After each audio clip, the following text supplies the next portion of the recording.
Happy Mother's Day to all you moms. We are here today to honor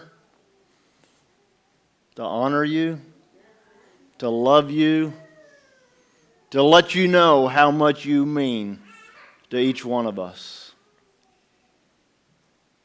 As I thought about Mother's Day this week, my heart has been flooded with memories of my mom. I cherish those times. Those times can be aggravating, but still I cherish them. And I remember back as a child, there was something about crawling up into Mom's lap. There was something about a rocking chair and Mom that could make all your hurts disappear.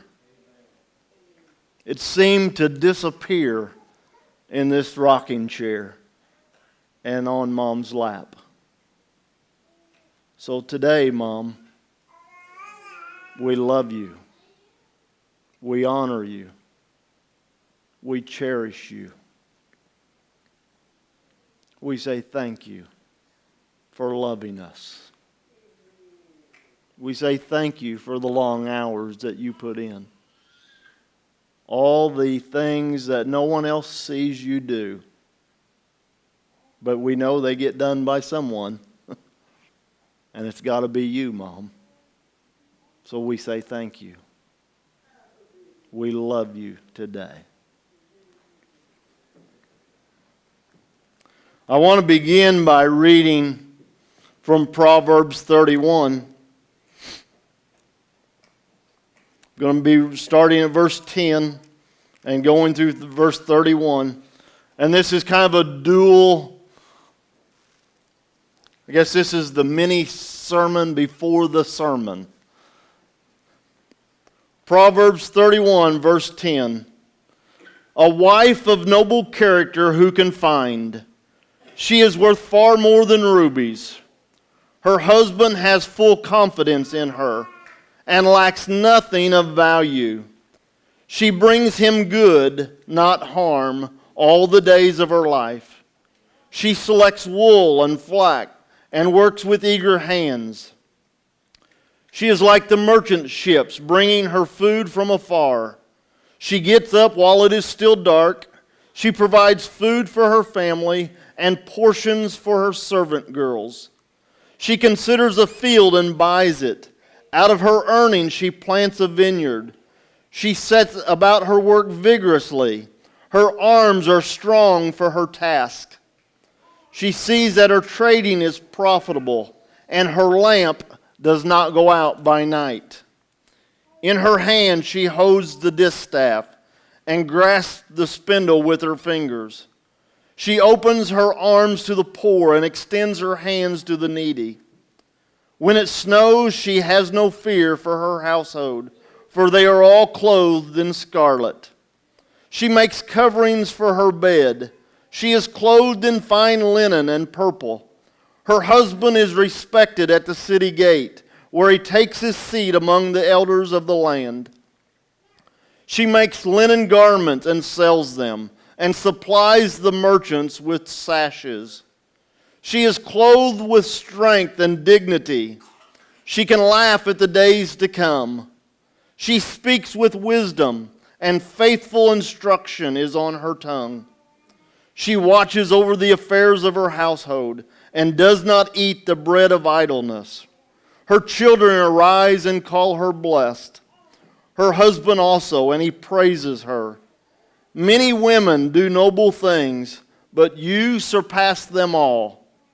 Charm is deceptive, and beauty is fleeting, but a woman who fears the Lord is to be praised. Give her the reward she has earned, and let her works bring her praise at the city gate.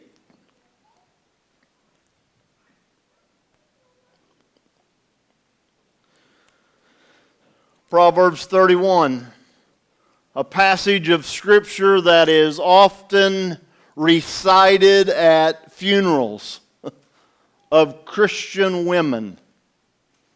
because of their faithfulness throughout the years, but also speaks volumes today about what a mom actually does.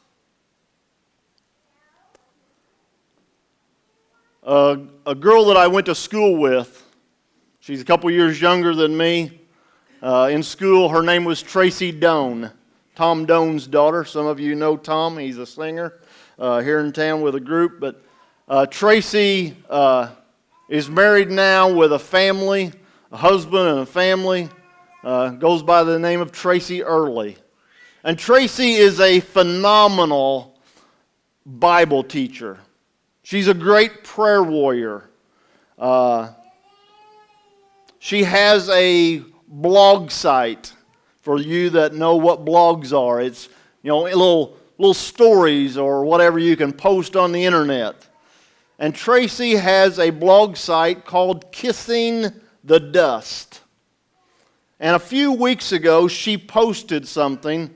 She sent me an email several months ago and said, hey, I'm starting this up and check some of these out. Hope they minister to you. But for the most part, she is speaking to women. But she just wanted a few men to give her some feedback on some things. But a few weeks ago, her blog was entitled Miss 31. And so I'm just going to read her blog from that day. And it's to you women. She's reading this or writing this to you as women. It says, for many years we have been taught about the Proverbs 31 woman. She has been held in high esteem, as she should be. We have been taught to model ourselves after this great gal, and yes, that we should.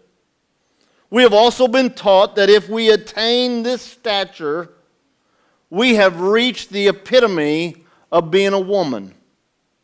Could this be true? Tracy writes, I should come clean. I admit it. I have never been particularly fond of this highly overproductive woman. Who could possibly attain such accomplishments? Secretly, I think she has gone to countless prayer meetings over her behavior, saying, somebody help me. Look at my life. I'm up before dawn and then I burn the midnight oil. I make all of our clothes and weave the fabrics as well. I am an accomplished cook. Ask anyone, especially our servant girls. I bring them portions daily. My vineyards, well, they are the envy of all. I'm a financer, and I can manage money like a well-trained stockbroker. I'm a fierce negotiator and can bargain with the best of them. My wisdom is matchless, and I can instruct anyone on anything. I am obviously a fantastic parent.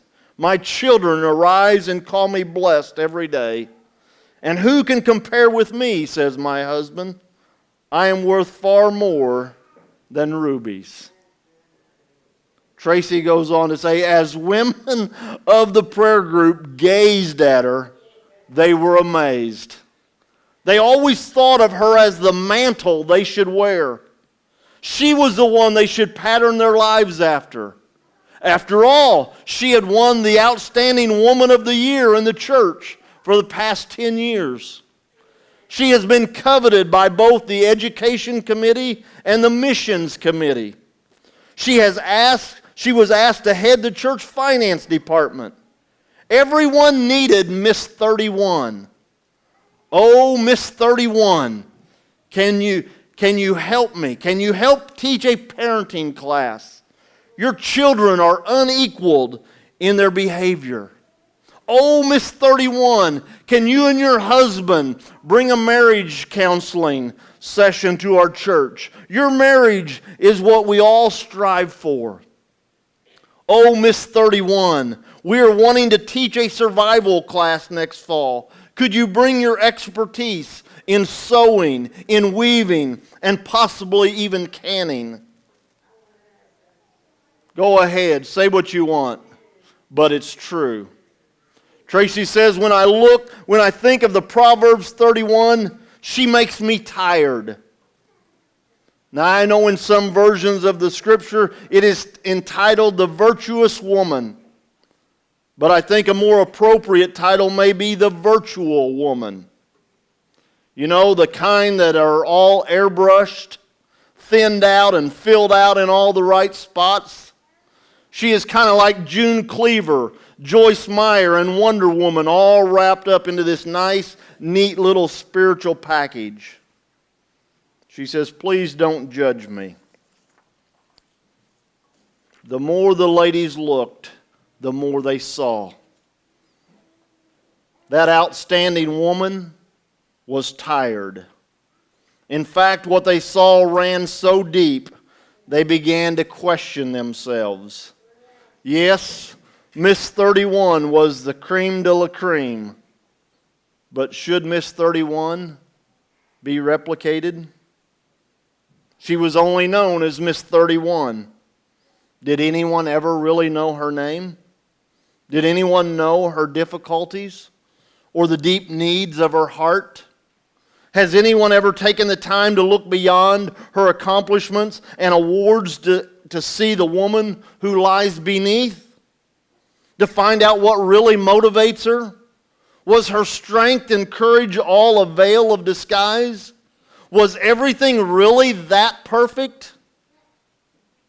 Tracy writes, as women, we want to be known fully and completely. We want to be loved and accepted desperately. That is the heart of the matter. I believe we want to be transparent, but society, and oftentimes church, deems that to be a poor practice. We should never come across as weak or discouraged. We should always lead the perfect life. At least that is what it is to be visible on the outside. It will be within this venue we are deemed acceptable and then entitled to be loved. To unveil our flaws and weakness is to relinquish the ideal that we can be loved and accepted for who we are. It seems only as of late there is a true rebellion rising within the hearts of women. It is as if we have known all along something is out of balance. Only this time it is a righteous rebellion, born out of a God-filled dream. The original intent has always been embedded deep within our souls. It was planted there with purpose upon our creation. Woman, and everything we are to be, was derived out of a holy contemplation. And to become everything we are called to be, we may have to throw off everything we have been taught. Ladies, this morning, my prayer for you would be this: be a woman after God's heart. And if you do that, you will be all that God created you to be.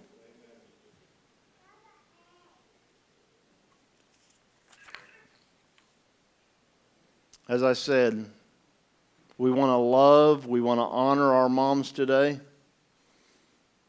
And what better way to do that than to let Jesus be our example?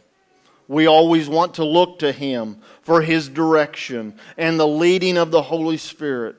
We want to follow the example that Jesus Himself has set before us. And today is no different. It's Mother's Day. As we pay special honor to moms today, let us look at how Jesus treated His mom. If you've got your Bibles and want to turn to John chapter 19, I'm going to share 2 short verses. And when you get there, you're going to think, why these verses? But I'm going to share with you. John 19, 26 and 27 says, when Jesus saw His mother there and the disciple whom He loved standing nearby, he said to his mother, "Dear woman, here is your son." And to the disciple, "Here is your mother." From that time on, this disciple took her into his home. Mary, the mother of Jesus, was witnessing the crucifixion of her son from the foot of the cross. Can you even imagine how she must have felt? That was her son upon that cross. That was her son that was beaten. That was her son that had his side was going to be pierced. That was her son that had that crown of thorns upon his head. That was her son that was being ridiculed. Can you imagine how she felt? Only a mother knows how that feels.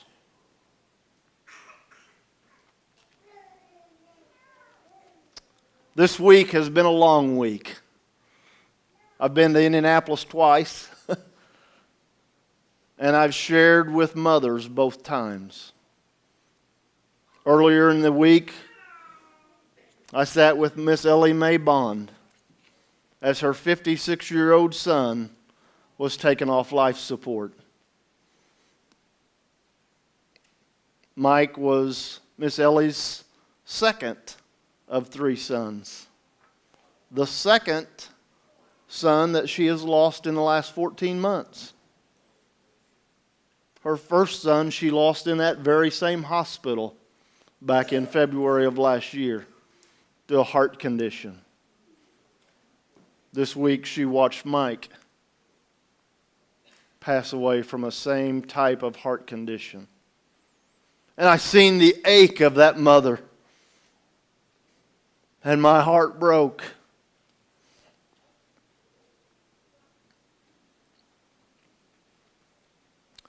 Yesterday I was at Riley Hospital sitting with another mother and grandmother. Nathaniel is one of the boys in our youth group. He's not a regular, but he is a part of our youth ministry. Nathaniel's 14 years old. And this week, he was diagnosed with cancer. He has a mass around his bladder. He has a mass around his pancreas. A mass around his kidney.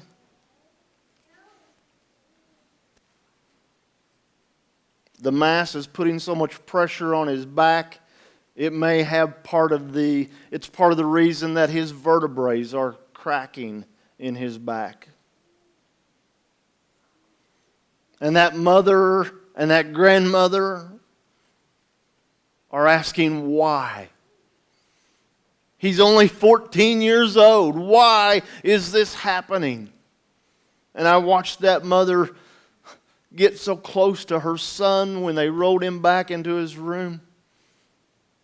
Cheek to cheek, I seen tears flowing down her face. The family asked why. The family's angry with God.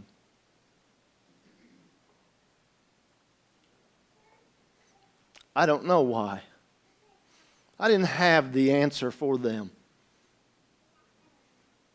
But I said, you must trust. You must trust God. Because He sees the big picture. We see what's in front of us. We go through life with blinders on. But God sees the entire picture. And God is going to use this situation, no matter the outcome, whether He heals your son from this cancer or not. God will receive the honor and the glory for it. We have to trust.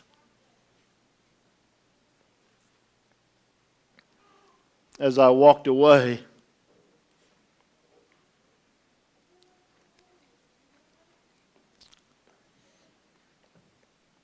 I felt those words were empty. Well, how would I have received those as a parent?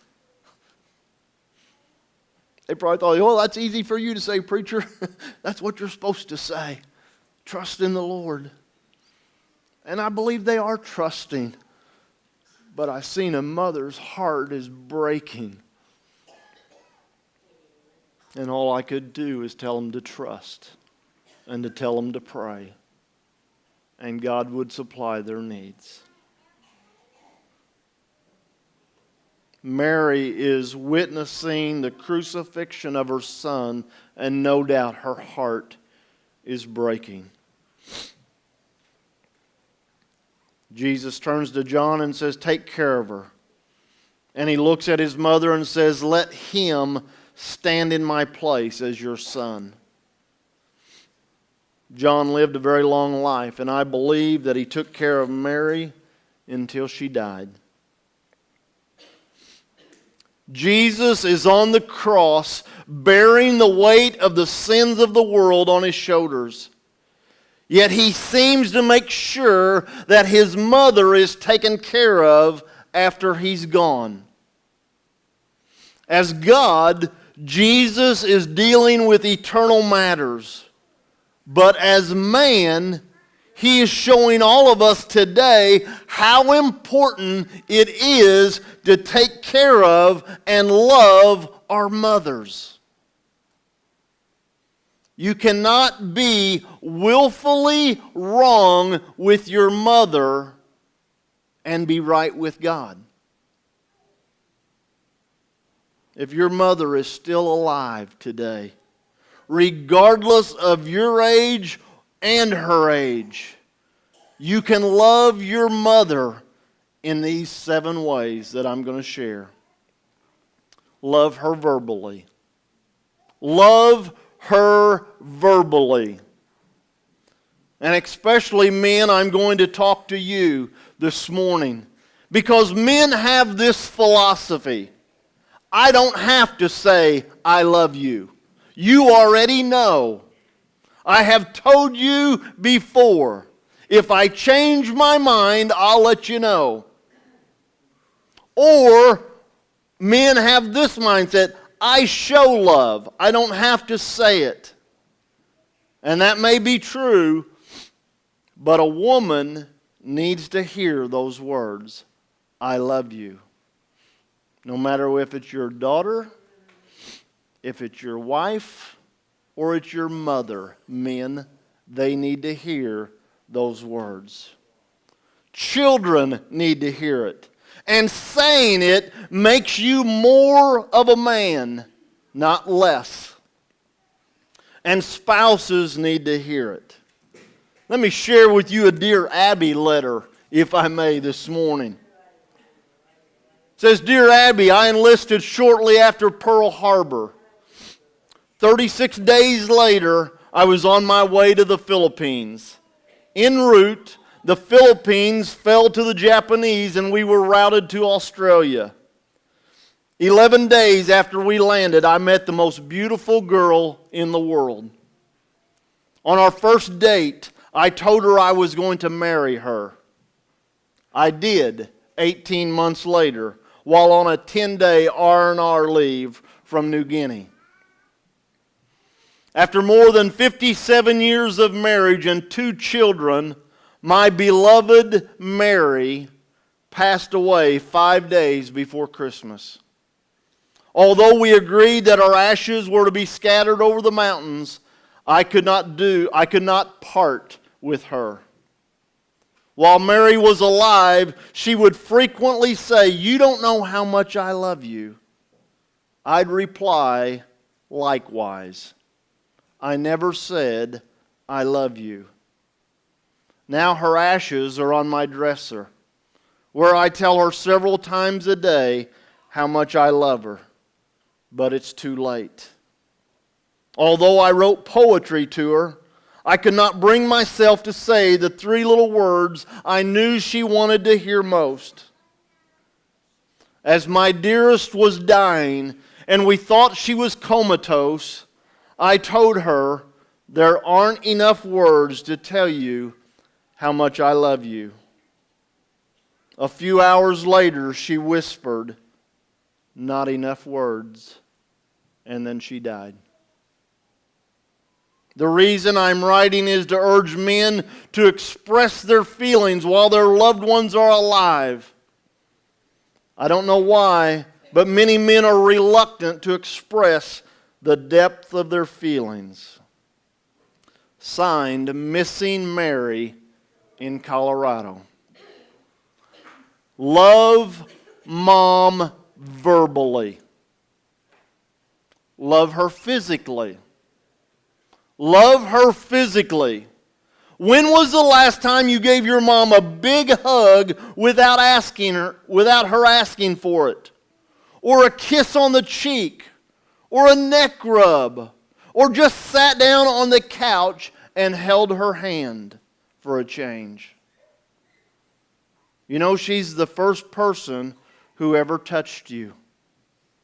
She wrapped you in her womb for months, and you came out, and her first priority was to hold you. And she cuddled you. She stroked your head. She rubbed your feet. She held your little cheeks against hers. She gave you a finger to grasp. In love, she did all these things, including grooming you with that licked thumb. When you were little, she would say, "Give me some sugar." And you'd pucker up, and she'd accept that wet, slobbery kiss, and she'd even thank you for it. You'd give her a bear hug so tight she didn't even have to hold on. You'd just cling to her as she walked around. Your mom, she changed your diapers. She potty trained you. She held the Kleenexes for you to blow your nose. She wiped food off of your face years longer than she should have had to have. She constantly touched you. And she may have to hand you off to another. And her life may endure some heavy changes. But she deserves your touch and should never have to give up completely. You know, it would mean more to her than flowers or candy or eating out or even a diamond necklace or anything else for that matter. You know, I spend a lot of time in nursing homes nowadays. Spent countless hours in the nursing home, and when I walk in, you know, there's not a single instance in which some of these precious old ladies don't try to reach out and touch me. You know, to some of them, I'm a total stranger. But one thing I know, you can tell they are starved for that simple, innocent brand of physical love, that physical touch. So love your mom physically. Love your mom verbally. Love her patiently. Mothers have an incredible job with no pay. No position in the business world compares to the physical, emotional, and spiritual commitment she has in motherhood. Share something with you. It's entitled No Occupation. It says she rises up at break of day, and through her task she races. She cooks the meals as best she may and scrubs the children's faces. While school books, lunches, homework too, all need consideration. And yet the census man insists she has no occupation. When breakfast dishes are all done, she bakes a pudding maybe. She cleans the rooms up one by one, with one eye watching baby. The mending pile she then attacks by way of variation. And yet the census man insists she has no occupation. She irons for a little while, then presses pants for daddy. She welcomes with a cheery smile returning kids from school. A hearty dinner next she cooks. No time for relaxation. And yet the census man insists she has no occupation. Don't ever take your mom for granted. She is the hardest working woman you'll know. Don't ever make the mistake of asking a lady, do you work or do you stay at home? The only thing worse you can ask is when she's due, if you're not 100% that she's expecting. Many ladies today have to work on top of the full-time job they already have. Here's the point. In spite of all she does for us, we often become impatient with her. We get so used to her taking care of things, we come to expect it and are outraged that those clothes are still dirty. That's not ironed. You're out of my favorite cookies. You know I like that with that meatloaf with ketchup on it. You know I like that over rice. Where's it at? She's picking you up at school because you don't like to ride the bus, but she's scolded for being 5 minutes late. Love her patiently because she's tender to your needs is no reason to take advantage of her. It's reason to be patient and to love her all the more. Young people, listen up. It is unfair for you to be more kind, more considerate, more patient with your friends and your friends' mothers than your own mother. If you treated your friends like you treat your mom, you wouldn't have friends. And if you treated their mom like you do yours, their mom wouldn't let their kid have anything to do with you. Your mom deserves better. She's not a rug to wipe every negative thought on.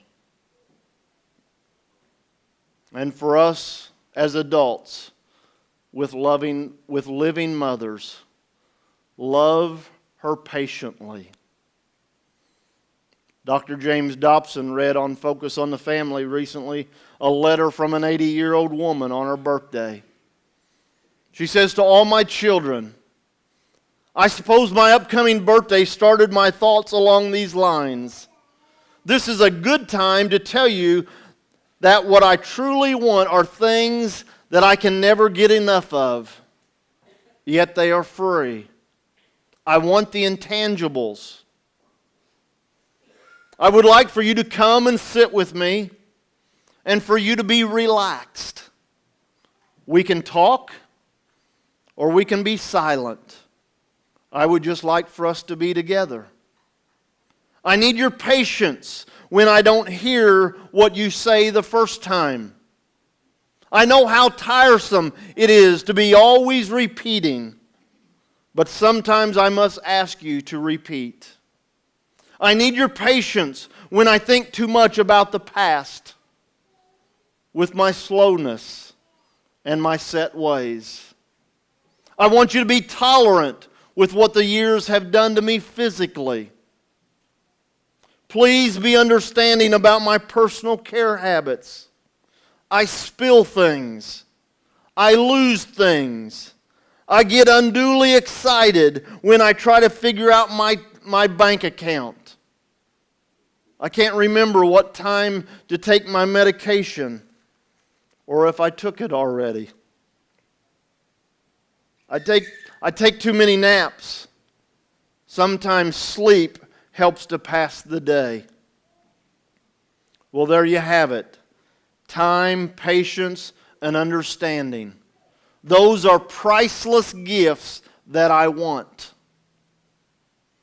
Finally, in his letter, the Apostle Paul wrote, I can do all things through Christ who strengthens me. I know I can too. It's a wonderful feeling to know that His eye is on the sparrow, and I know that He cares for me. I guess being owed isn't so bad after all. Love Mom. We have to love Mom patiently. Love her attentively. Love her attentively. Mothers, listen as you pour out your heart. She has a sympathetic ear and always has. And even as an adult, you've gone to her when you want someone who will really listen and understand. And she's always on your side. I seen a documentary a while back. It was about men on death row. They were on death row for capital crimes. And they interviewed both the men and their mothers. And invariably, the moms would say, "Oh, he's such a good boy. He's such a good boy." And the interviewer would say, "Yes, but he's done this, or he's done that." To which the mom would say, "I know, but he has a good heart." You know, it's no wonder we like to talk to moms. She listens. But now we have to listen to her. She has issues. And now it's our turn to be her rock and to take time to listen to her needs. It's payback time. But you may be thinking, but she's always complaining.